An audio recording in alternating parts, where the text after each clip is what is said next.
let us read a short story by Leo Tolstoy about a man called Ilyas. There once lived a man called Ilyas in Ufa. Ilyas's father died after 1 year of Ilyas's marriage.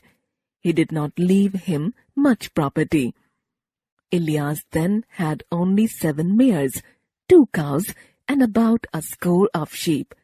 He was a good manager and soon began to acquire more.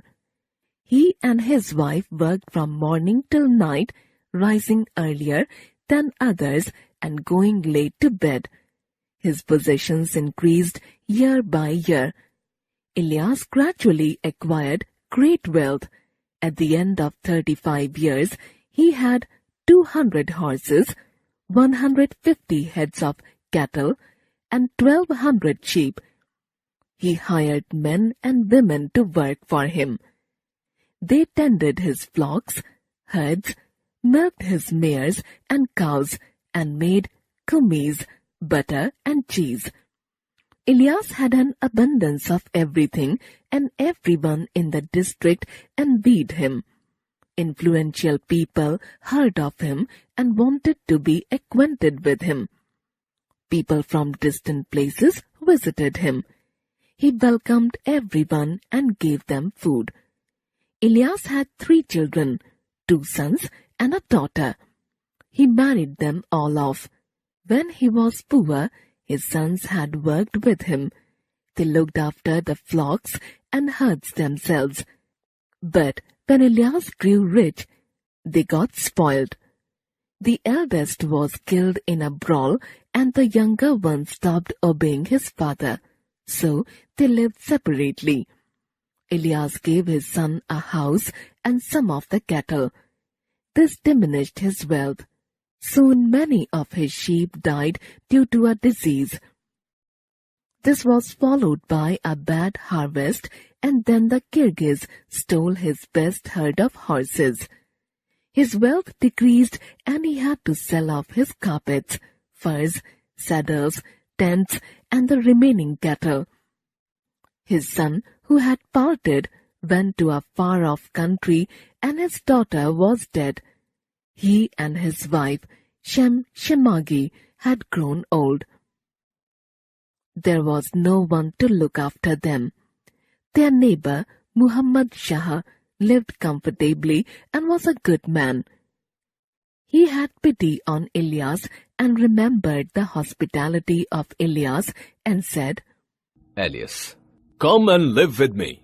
Ilyas, you and your old woman.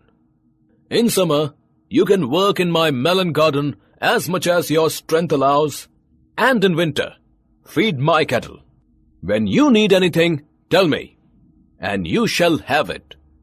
Ilyas thanked his neighbor. He and his wife began to work as laborers and did all the work sincerely. They found it hard in the beginning, but got used to the work. They were not lazy at all. One day, Muhammad Shah's relatives came to visit him from far. After preparing and offering them food, Ilyas finished the work. Muhammad Shah told one of his guests about Ilyas, and he said that he was aware of Ilyas and his fame. Then Muhammad Shah told his guest that the old man and his wife worked for him. The guest was shocked and said, Fortune turns like a wheel. One man, it lifts. Another, it sets down. Does not the old man grieve over all that he has lost? So the guest called Ilyas and his wife and spoke to them. Ilyas said, If I were to tell you what is happiness and what is misfortune, you would not believe me. You had better ask my wife. His wife said, My old man and I lived for 50 years looking for happiness and not finding it. When we were rich, we had no time to talk to one another. We spent much time looking after the visitors, getting work done from our laborers, and worrying about our cattle. Besides, my old man and I used to disagree, yell, and have a row. Now my husband and I live peacefully with nothing to quarrel about. We have nothing to worry about, but just think how best to serve our master. He works as much as we can, and we get food and clothes.